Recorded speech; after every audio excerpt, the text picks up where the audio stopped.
It'd be nice. I know. It's like so unusual for me that you didn't recognize it. You cannot avoid the dad joke. Or we could start the show that way. Is it? I did not know the dad joker would be here today. There it is. That would really weird people out if they don't know that, we're playing a recording of a show. Every time he does that, I feel like I'm being rickrolled. So that's John Bailey, who's this amazing voice actor who voices the Honest Trailers on YouTube. He also does, like paid work, when Ryan Reynolds can't show up, like he does stuff. But I didn't expect Optimus Prime's voice to come out of him. So good. It's amazing. Coach Woodard, who wrote a really wonderful piece about us and me in his newsletter. That's super good to see you. Welcome to the Backpack Show, people of Earth. We have a show today. I stole a guy who's launching a TV network right in the middle of the, quarantine, Michael Maponga. Did anybody report him stolen? Nobody, it hasn't come up yet. So but I stole him onto the show, and I grabbed Devona Coe, who is my new favorite drag queen that I didn't know.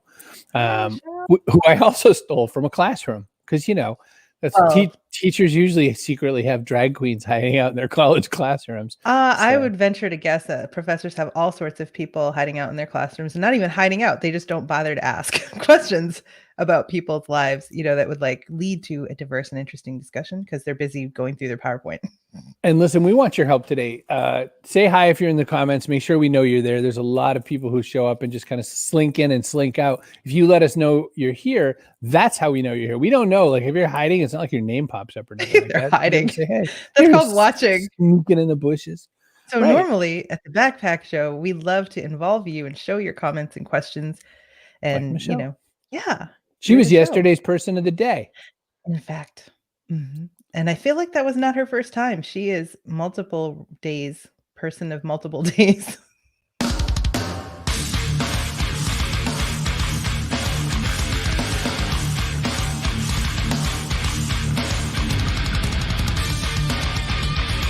Backpack Show.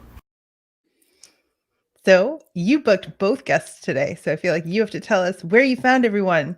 I did. Michael Maponga rushed across my Twitter stream one day, and I was like, "There's a new TV network. What are we talking about? Afroland. I gotta know." And the more I dug, the more I thought this guy's really interesting. And then what always happens when I go to book this show, hi Rick. One of the things I do when I go to book this show is I just sort of ask people that never heard of me and have no reason to say yes to me to come on. And they almost always probably say the same thing. Who's this weirdo? And what does he mean he has a little internet video TV show? And then they say yes most times, which is amazing. And I say bad things about the ones who don't. Maddie Matheson, I'm looking at you. All right. So Maddie Matheson's Canadian's most funnest cook in the whole wide world, and he won't come on my show because he's not a nice person. I think he's bad. Stop. Don't give airtime to people who don't come on, silly goose. We've got people in the green room now. I don't think he likes Canadians. It's possible. That's what I'm going to put on him. Maddie Matheson doesn't like Canadians. It's like when Kanye grabbed the mic. Oh, stop it. Maddie Matheson hates Canadians. When you need it. There it is. Sugar. All right. Well, I'm bringing on Michael because he'll save us from everything. Thank you. Thank God you're here.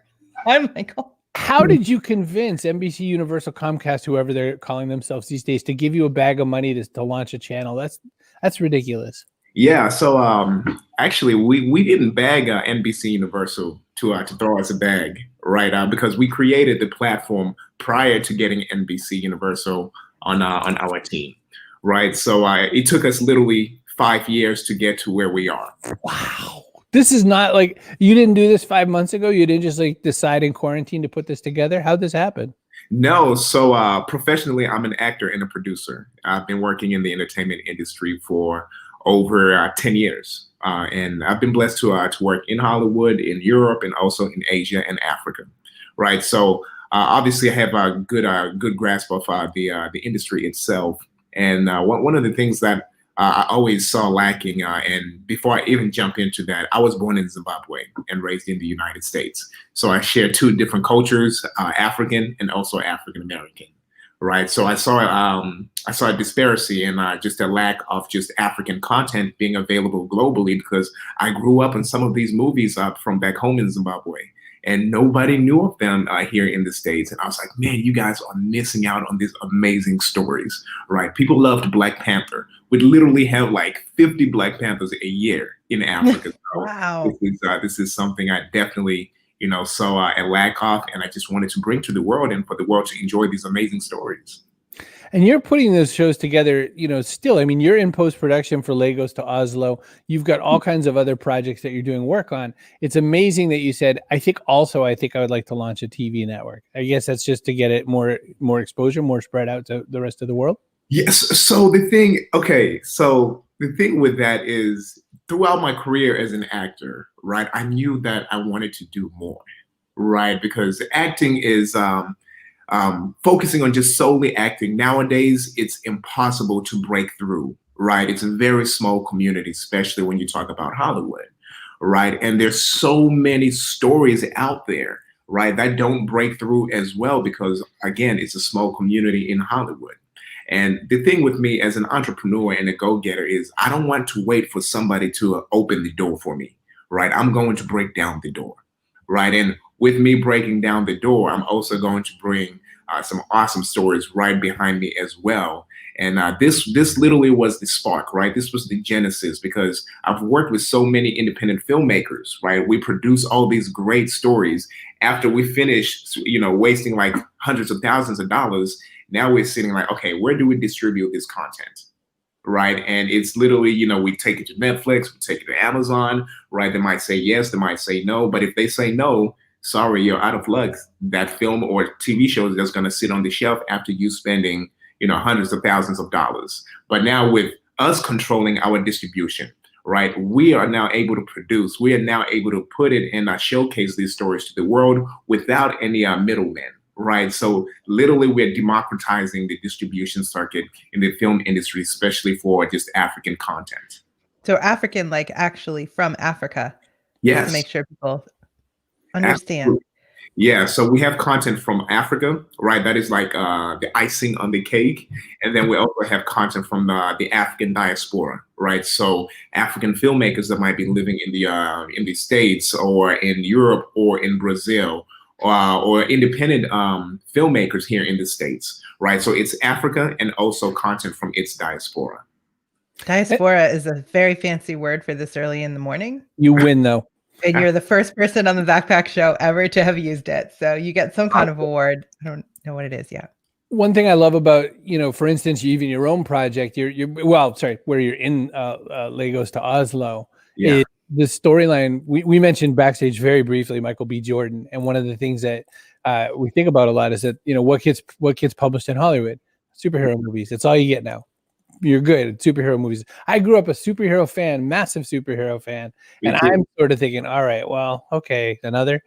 And you have two things going for you that I think are fascinating, which is that the Lagos to Oslo, for instance, as a project that you're in, is about an academically gifted guy who runs into contact with a guy who happens to have a whole lot of money, and they meet, but it's like a little twitchy, like, why is this a thing? And it's not.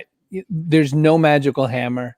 Yeah. No aliens. There's no whatever. And then when I just went just now browsing through Afroland TV, which I did like the minute I saw that you had this project, there's all these roles that people don't get in mainstream American film. Yeah. For people of color, period. Absolutely. And so you get a chance to tell those stories. In doing this project, how much are you eating your own popcorn? Like, how much are you watching all this stuff and just like, I love this stuff. I wish more people saw it.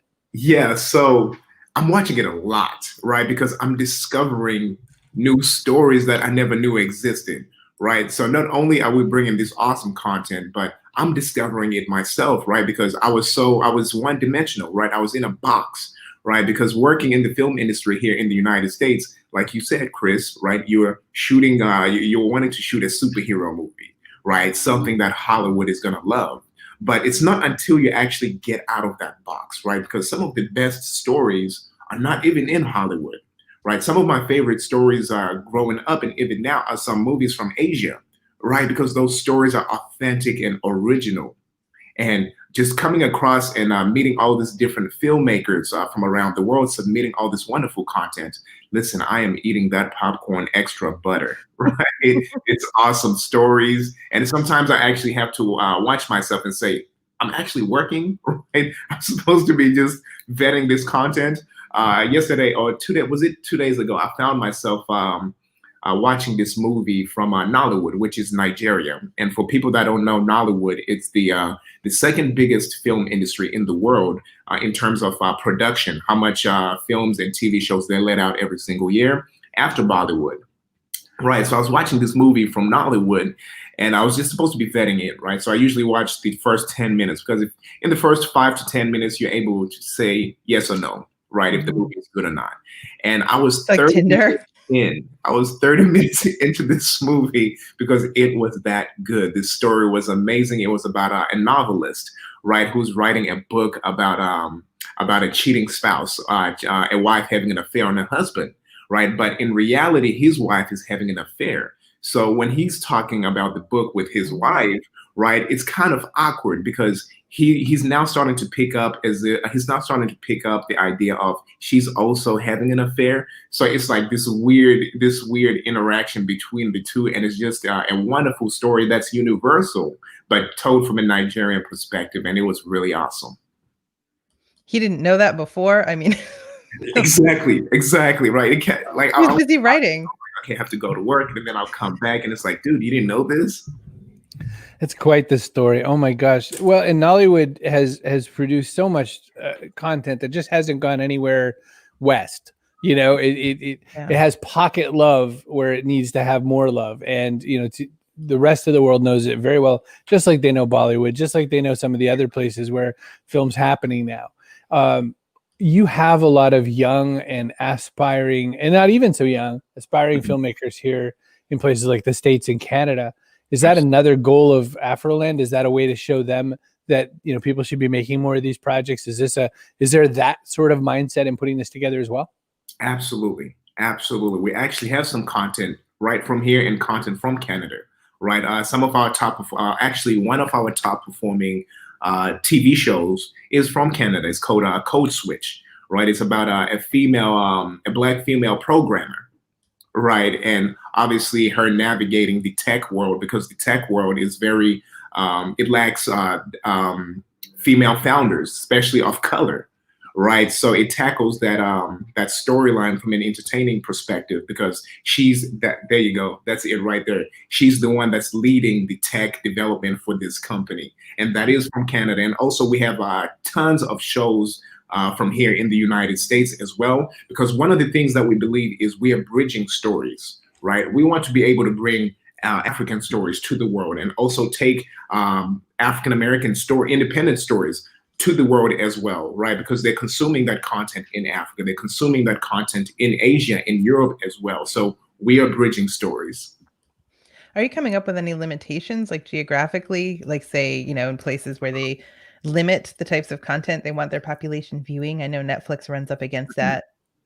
So the good thing about the stage we're in is we're still small. We don't have a lot of regulations on us, right? But I know as we continue to expand, especially when we get into territories such as France, right? They have a quota, 25% of the content that is being shown in France must be French, right? So again, there's a milestone, not a milestone, but there's a benchmark, right? Until we're actually classified as a top tier streaming platform, and we have to meet this quota. So right now we don't have restrictions in terms of just geographically, right? Anybody can stream us anywhere in the world. The good news is the website is up and running right now. People are able to stream. We've been getting a lot of streaming hours from people, and obviously the reviews are awesome. But our mobile apps and smart TV apps are launching within the next 3 to 4 weeks. So right in time for Christmas. Nice. So you kind of don't want to get like instantly huge and then deal with a whole nother problem. Like you sort of want to get in there and like grassroots grow, kind of. Yes, exactly. Because we want to build a community. We want to build a community around AfroLand TV, right? Because one of the problems with a lot of streaming platforms that come up fast, right? Good example is the $1 billion Quibi shutting down yesterday, right? If you grow too fast without actually having a community, right? Without actually your brand settling into the audience you're trying to reach. Yes, you might have great content, but streaming platforms are a commodity, right? We have to be able to add more value. So we're growing at a controlled pace, and we're giving our consumers real value, and not just as a streaming platform, right? We want to be able to speak for the community as well, especially with what is happening in Nigeria with the SARS protests, right? We want to be able to add value and help people and let people know, hey, this is how you can support. We are doing our best on our end to support that movement as well. It's a big change. Michael, one thing I want to point out to you, just in the FYI department of what rolling around AfroLand.tv, is I couldn't find the merch page to buy one of those shirts, just so you know. I guess you'll have to send one. I was looking on all the pages, but there aren't any. So just a thought for those people that really love what you're doing. You want them to be able to throw up their sign out there in the street, and that's they're gonna have that shirt on, and people who know will know. Right. So actually, when it comes to merch, we've been getting a lot of requests. If you go to the homepage, just AfrolandTV.com, right, you'll see a tab that says merch, but we are going to be adding it at the bottom, at the footer of the site within the next couple of days. Okay. Chris wants a big splashy box. I don't see more it. Visually prominent. Browse, search, movie shows, start watching, and sign it. What you have to do, No, Michael, you have to go to AfrolandTV.com. You got to design that page for a moron in a hurry, Michael. Oh, I know where I am. I'm in watch.afrolandtv. Exactly. You know, you try to make it easy for me, and I still blow it, Michael. Well, the reason why is because we wanted to keep the browse section clean, right? We want so smart to be there just to watch the content and not be too marketing. Here I'm trying to give you. Oh my gosh, I broke everything. I'm trying to give you crap about it, and it's and right he's there. right, and he's totally right, and you're totally wrong, and I'm wrong. In your wrongness. I should sit in the wrong chair. I mean, look at this. Yeah. And what delightful models too. But my gosh, this is great stuff. So anyway, Afroland. I think I like that college glass. So go to AfroLand.tv, pick it all up. Michael, thank you so much for coming on the show and being part of this. Stick around if you can. We'll ask you a few more questions in a little panel. Please after don't go away. Yeah, absolutely, guys. Thank you so much, Carrie. Thank you so much, Chris. This was awesome. Thank you. Abroad in a Hurry is a great book or chapter title. I said a moron in a hurry, but either one works.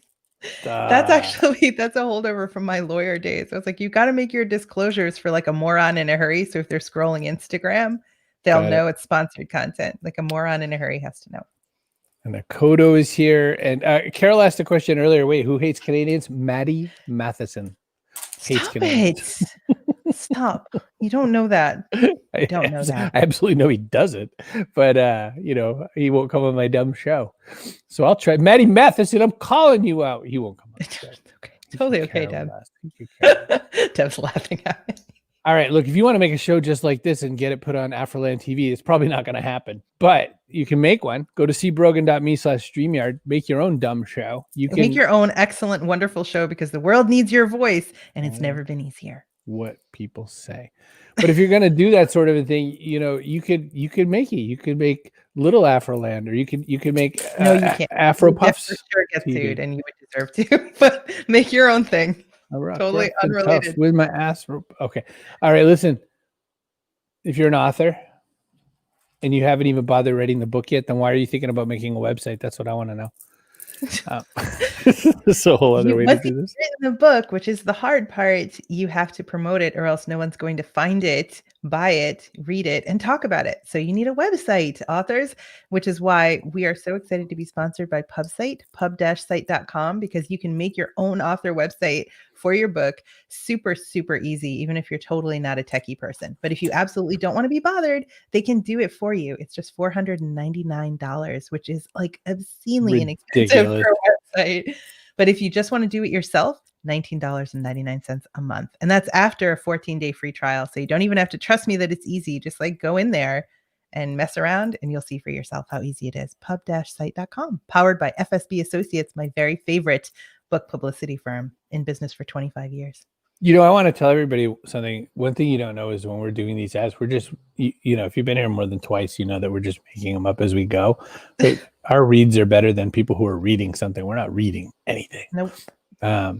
I was going to Because push we another only button. pick sponsors that we love is why. So we That's already all are we ready. do here. We I just was work talking with people about we love. Fazia Burke and FSB Associates years before this show Way ever. before I started extracting money from her. Yes. Okay. You should know that pub-site.com is also a sponsor of Person of the Day. I already have a thought in mind for Person of the Day. So No spoilers. we're ahead of it. We're ahead of it. All right. You want to hear something sketchy? Yes. I spoke for a college class, and I was super into speaking to the college class, and it's, Zoom hell. So you got to watch all the Zoom hells. Not sketchy yet. And I was watching this one student just That's roll sketchy. their eyes dramatically roll their eyes on mute until I started telling jokes and stuff. And then they were like, oh, all right, this might be okay. And I could tell that the class even had some class favorites, which I confirmed, by the way, but I'll talk to you about that after. And so like 3 or 4 or 5 of them followed me on Instagram, and I followed all 5 back because that's what you're supposed to do. But I only stuck with one. And that's because it turned out they're a drag queen also, and I don't know too many college age drag queens. So I thought, what'd be cool. Do you know like some middle-aged drag queens? I know a few. I've gone to a few drag events, and it turns out I knew one that I didn't know I knew. But Nice. I have so many questions, and Deb wants to know how somebody becomes a sponsor, by the way. Perhaps there are sponsors in waiting who might want to know. I'm not adding a link. Stop it. You just told Michael Maponga that he had designed his website wrong, and he had designed it correctly. I have some nice designer coming to design a designy site. So when he does, Brogan.com. just email Chris at chrisbrogan.com. If you want to give me a bag of money, Deb, I'll take your money. Believe me, I'll take the hell out of your money. And you could do that. Money day today. Get some money. Michael Maponga got NBC Universal money, though. Come on. Get Devona out here. I want to hear about this. 5 years out. How much they here we go. enjoyed having you speak in class. Gentlemen, ladies, those in between, Devona. Hi. I love taking people's money. Great Just on answer. that note, it is my favorite thing. It's a great also, answer. Carrie Moron in a Hurry is probably my favorite thing that I've ever heard, ever in my life. I'm so happy. So, like, really, really good. Hello, everybody. Thank you. Hello. So people need to understand that, like, the cognitive dissonance between what people get to see of you in a classroom, Yeah, literally, and what people get to see of you in the lands of the gram. It's really funny because, like, usually about like 3 to 4 months into a semester, my teacher will like somehow stumble upon a drag thing. Like, I'll like talk about it in a Zoom class, like passingly or something. And then either they're really interested or really disinterested. They're like, yeah, cool. Or like, oh my God, yes. Can I come to a show? Which is always really fun to see, like, the different personality types. I have yet to figure out Patrick's. Is that a little bit like the teacher asking you to the prom or something, though? Is it like weird to have It's one of it depends. It totally depends. There's, it's a strange world where we're in like the 1.5 billionth season of RuPaul's Drag Race, where Literally, there's in 1 year. Yeah, and there's a Netflix series called Dragula, which is about kind of horror drag, which is a whole other genre. Which, hey, what do you know? Hey. It's an interesting time that this is all big. Plus, a drag story hour and that sort of thing is happening with kids at libraries, and of course, that always makes parents run out with their pitchforks and their fire to, like, drag queens will kill our kids, right? It is an absolutely strange time. I'm curious to know what it was like for you, sort of at your age in your world, to decide this is part of who I am, and then I want to hear about your identity and all that. Honestly, it was kind of an accident how I stumbled into this. I did it for Halloween 1 year, and then all of a sudden I found myself becoming friends with the local drag queens here in like Ottawa, Canada. And then I found myself like kind of enjoying it, kind of it being an art form, because I'd always been really good at various forms of art, but never really found one that I've stuck with. And that's why I think I really liked drag when I started it, is because I started to realize that it's like makeup, it's design, it's sewing, it's like business, it's all of these different types of art forms, like all in one. And you really get to like merge and like braid all of these different things together, which is really fun, into this thing that is drag. And then I started realizing that it was making me a bunch of money, which is always really nice.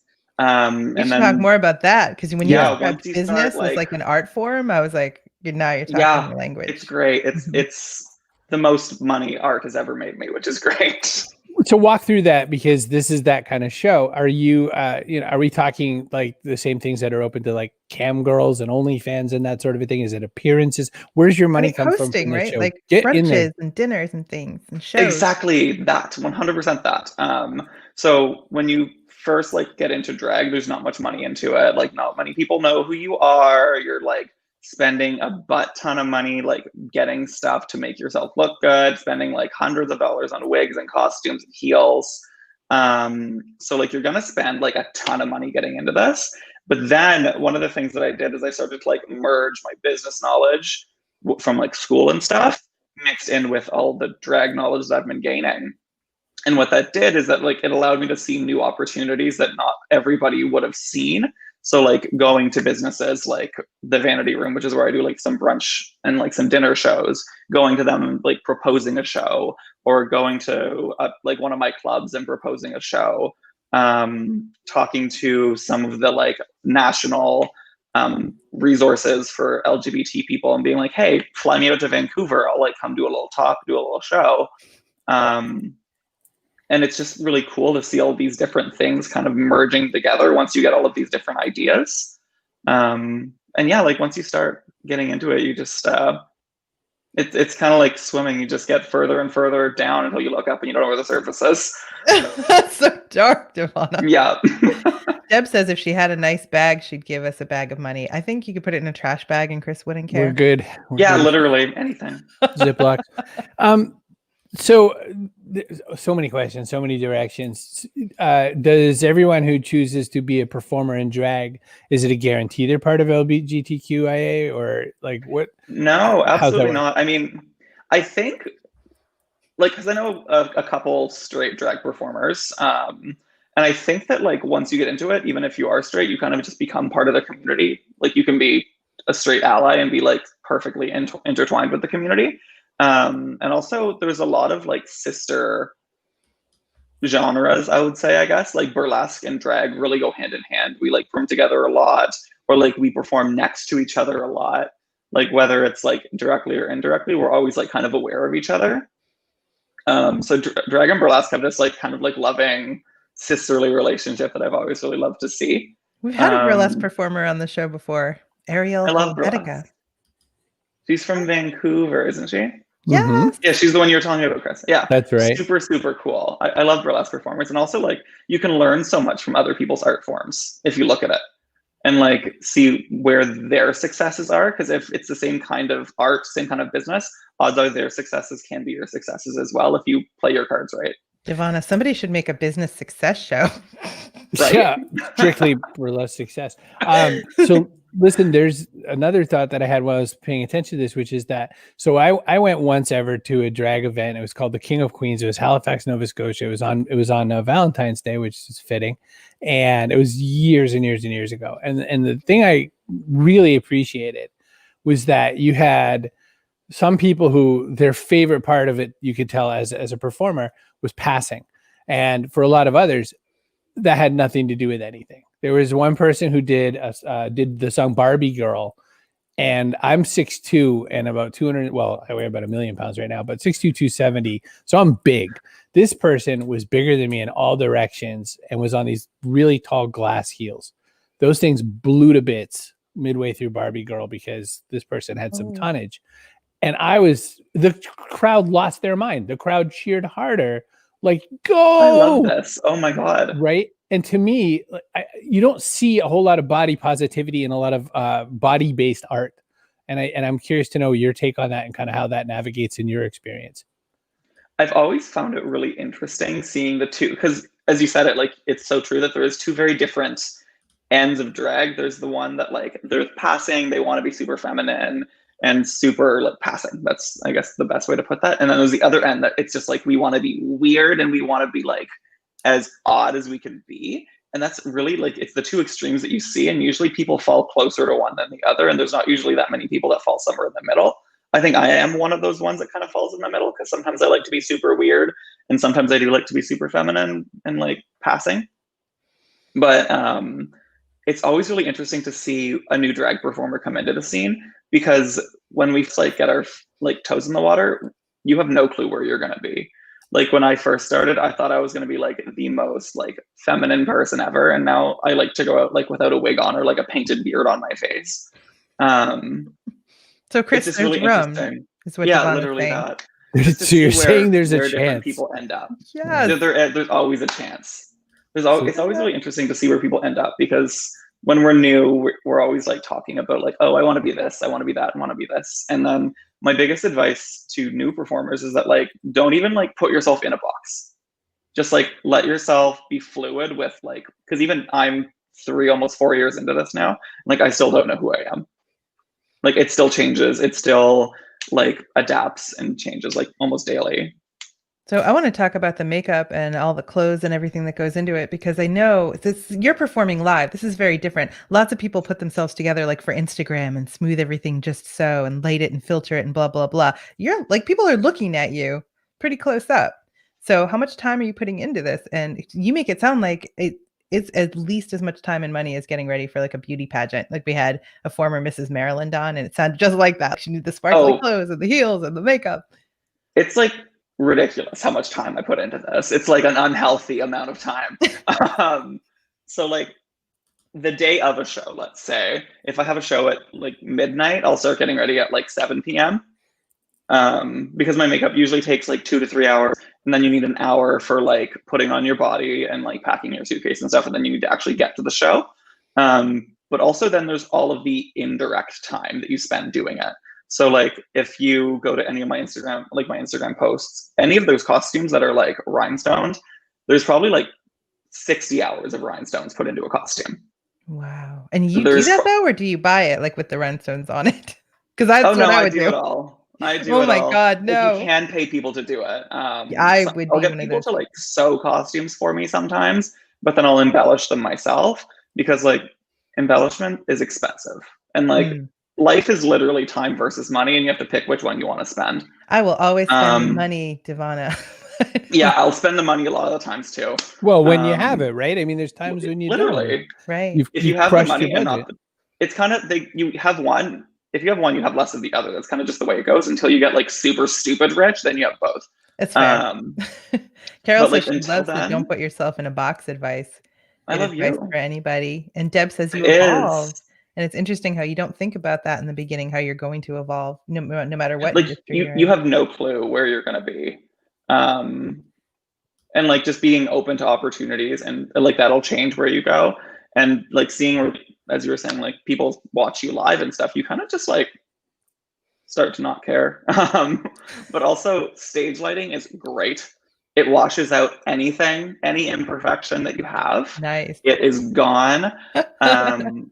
But also like at the Vanity Room, we don't have a stage. It's just like you're performing in the crowd instead of for the crowd, is what I like to call it. Like I'm performing with you, not for you. But it's just this little tiny little tea room, and there's a runway down the middle, and you kind of just like run out and party. That's an interesting mix, mimosa, because a lot of people think tea is like kind of stuffy. Really strange. Actually, Chris, can you pull up their Instagram? It's called the Vanity Room. I will look for it. If you find it, it's just like, it's something you would never expect to have a drag show at. It's this like beautiful blended hybrid of complete different extremes.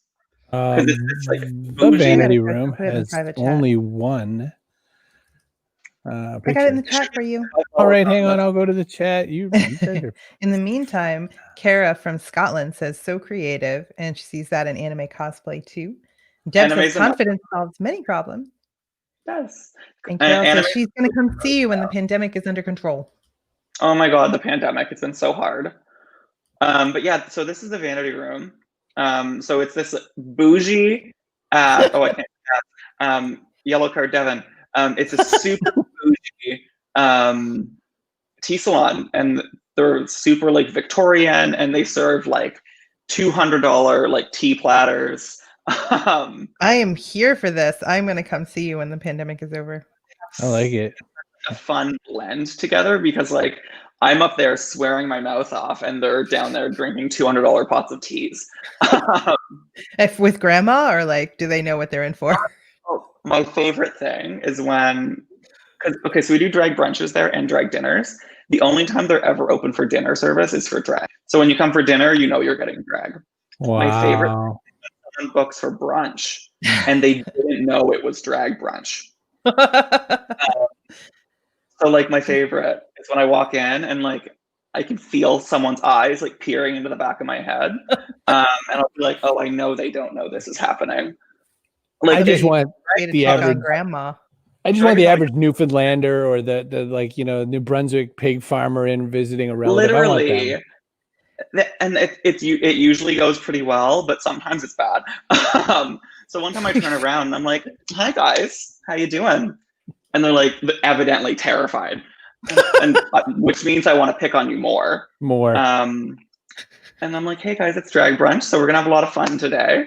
Tell them all the basic rules and stuff. Anyways, they had a baby with them.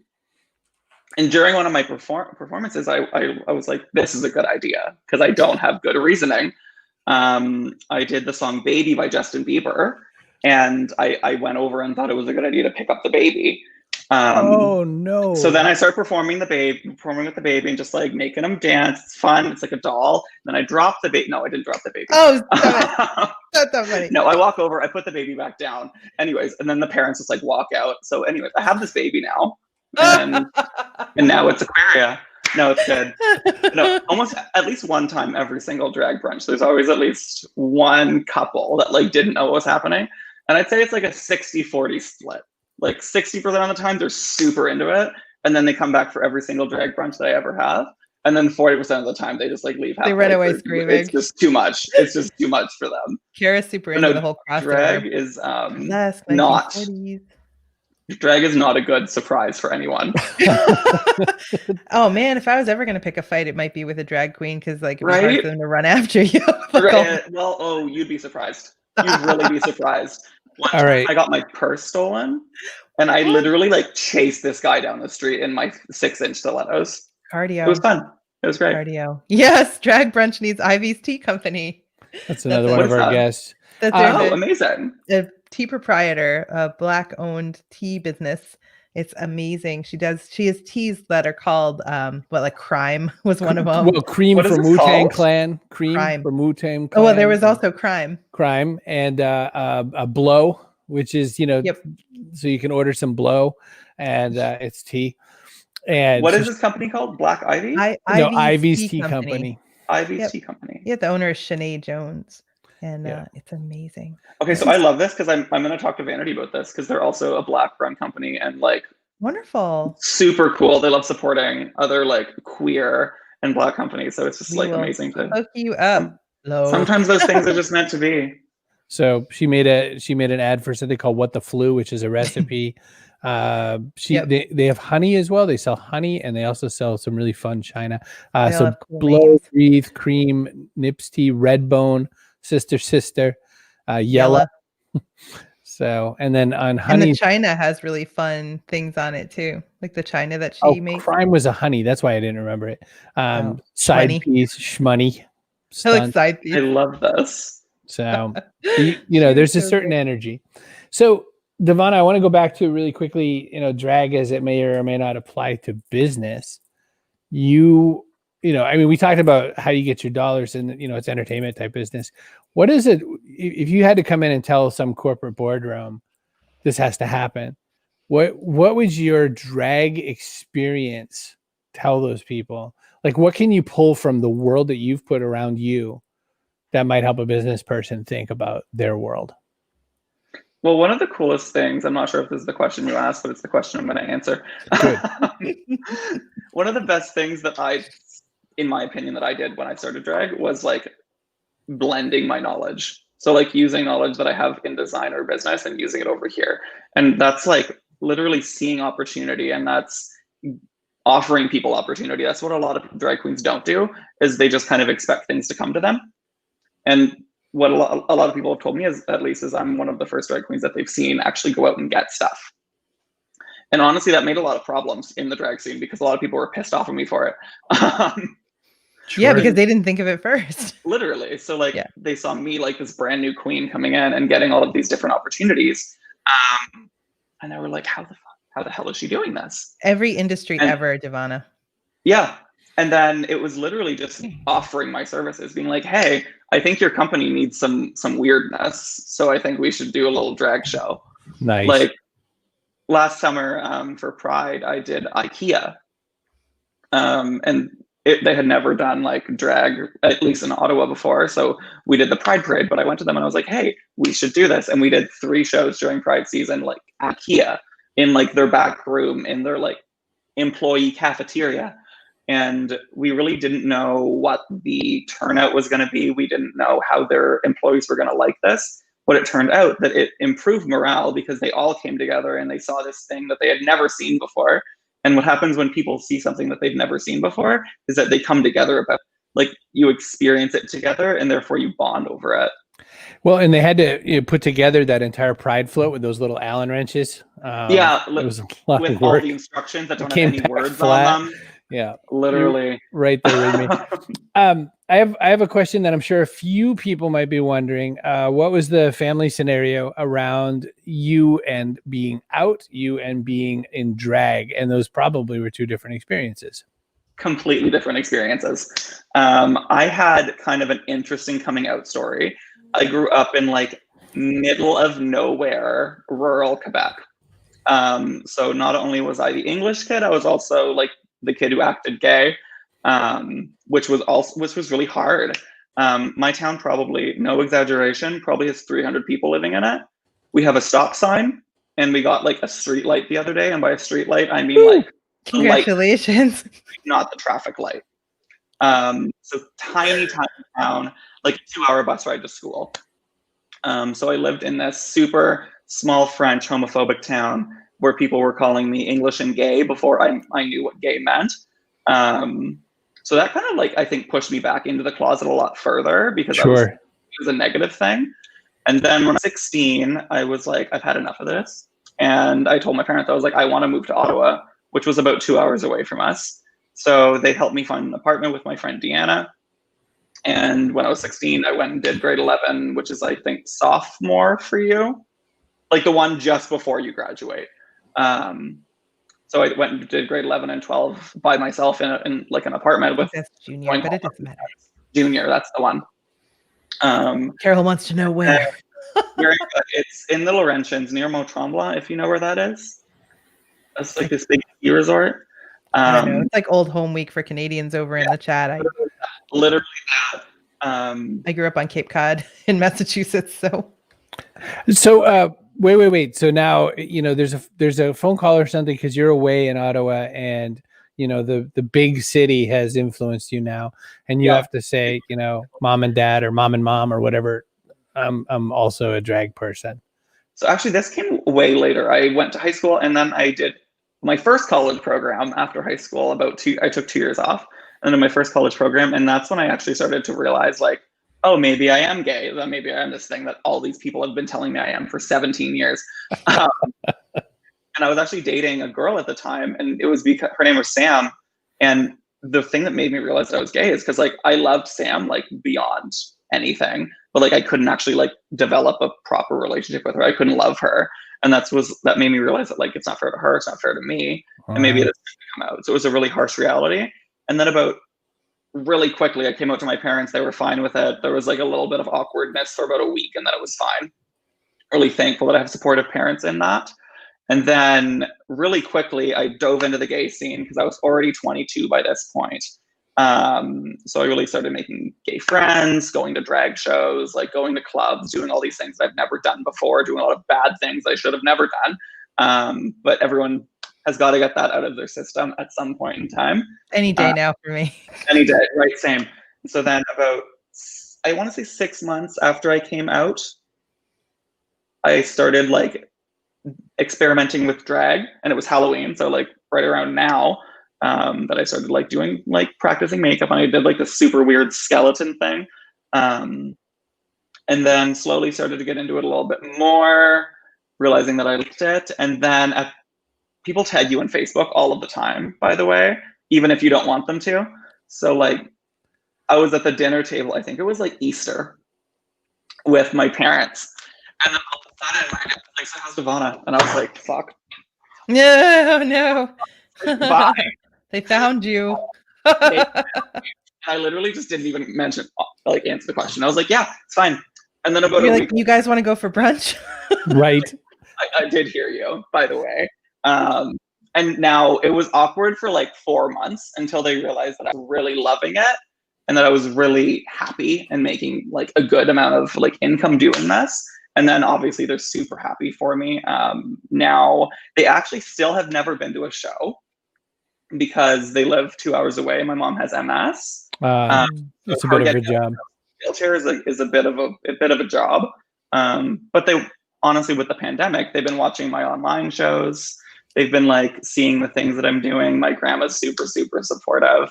I have a really good net of people in my life for this. But you got to get through the mud to get to like the field on the other side, obviously. And everyone's mud is different. No one's mud is as deep as anyone else's. But I was lucky enough that I was pretty fortunate with how it all went down. Amazing. Beautiful. Listen, this is the perfect time to drag Michael back in. Michael, you're coming back on screen.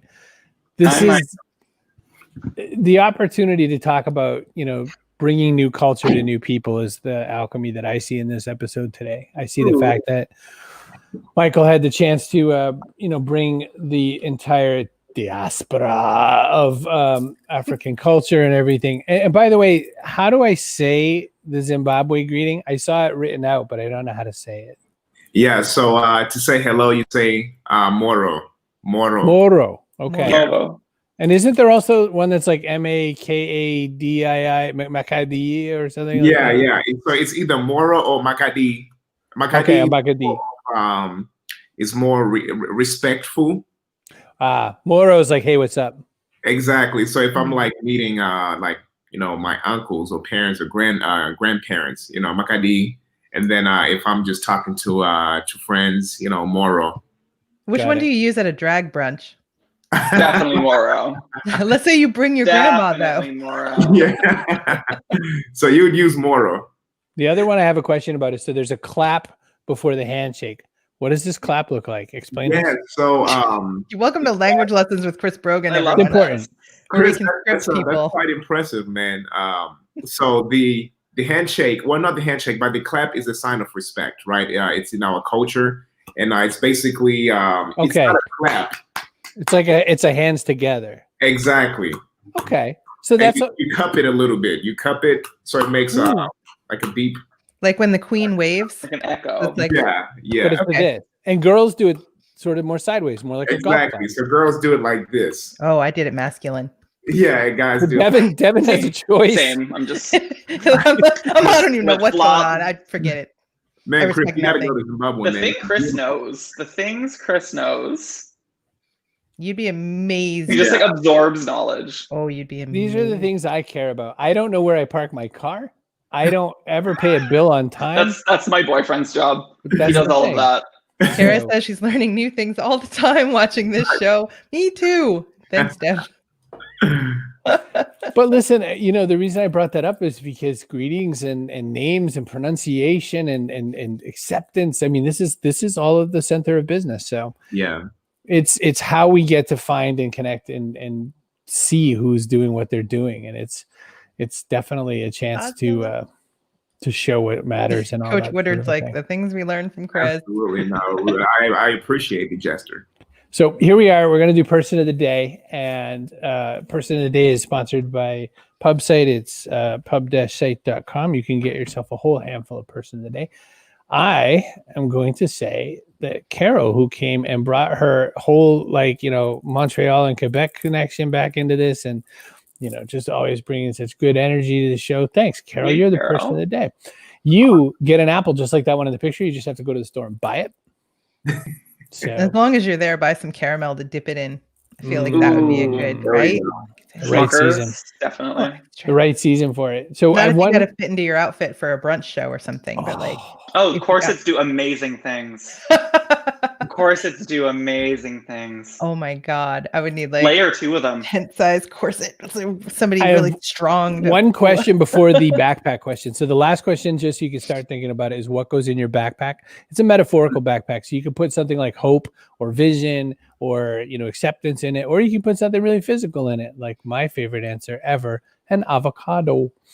I love avocados. Hey, Don Stanley's actually here. See, if you don't make a comment, I don't know you're here. So Carol deserves this. I agree, Kara. Sawubona, Don. I see you. I see you over there. That's my Zulu. So I know that, there's a little Sawubona over in Zimbabwe, but it's just drip over from Zulu. There'll be no living with him after this. Buy corset. I can send you a link. Amazon, they make great stuff. There's some great corsets on them. I mean, what? So Corset might go into today's backpack. No, you wear it. They say that when you're, back when travel was a thing, you could like layer your clothes. The corset goes on the bottom. To get somebody to put their foot on your back and really pull the strings. The things I don't know. All right. So let me ask one last business question, which is in translating and reaching the people you want to reach. Mm-hmm. You both have said, I want to reach a very specific tribe, but I do want to keep the door open. How do you balance that? So Michael, I'll start with you first. How do you balance you made this thing for Black people, African people, people of color, but a white guy might come and sign up. How do you balance that kind of experience?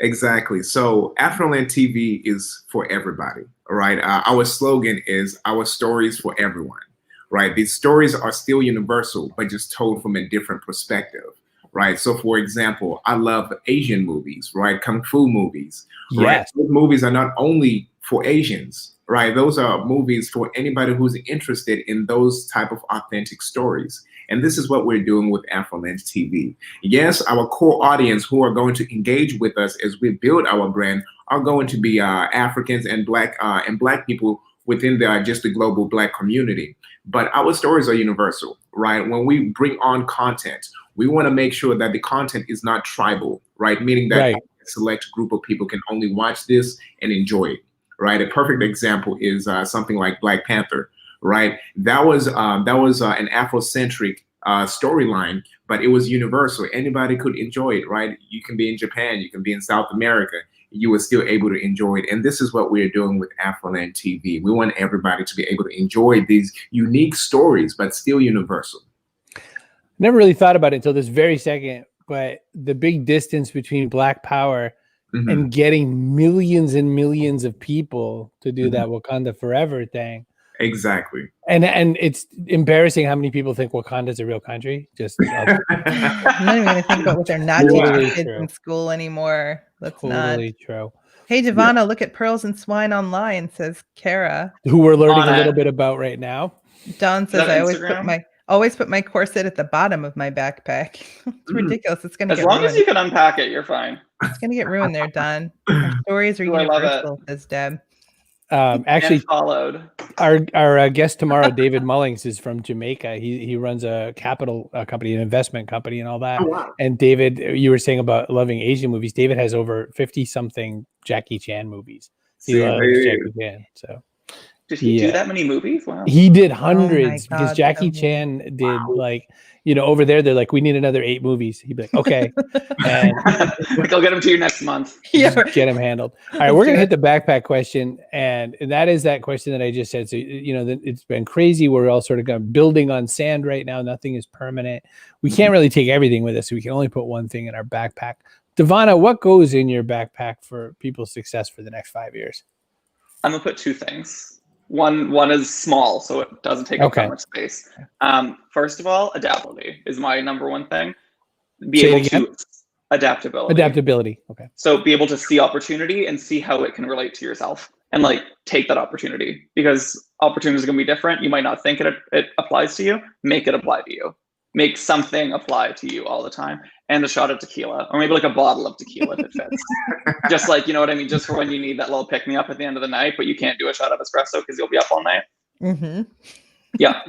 Or in the morning, whatever works. Advice you can use right here on the Backpack Show. That's 5 p.m. That's the line for me. That's when it turns from tequila to espresso. Oh, I like it. Wait, espresso to tequila. Wait, either, whatever. Michael, how about yourself? What goes in that backpack? That's a very interesting question.